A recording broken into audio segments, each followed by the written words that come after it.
అన్నపూర్ణాదేవికి మనం కొలుసుకుంటే చాలా మంచిదండి. శివుడే కదండి అన్నపూర్ణాదేవి భిక్షం తీసుకుంటాడు. మనం ఎంతండి, మనం మానవులం కదా.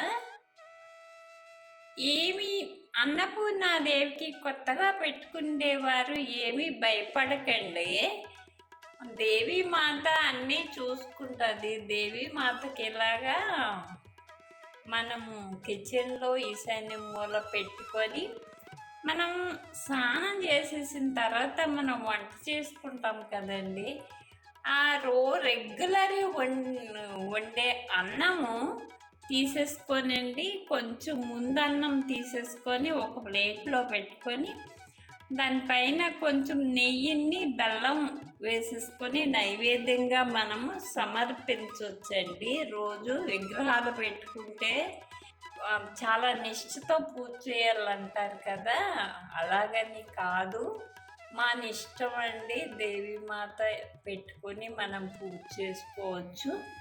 నేనైతే ఫస్ట్ రోజు కదండి నేను పాయసం చేసుకున్నాను. ఈ పీట ఇవన్నీ నేనే ప్రిపేర్ చేసుకున్నానండి.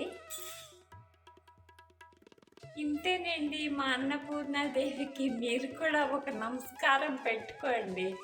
అందరికీ బాయ్ అండి. మరి ఉంటాను. నమస్కారం అండి.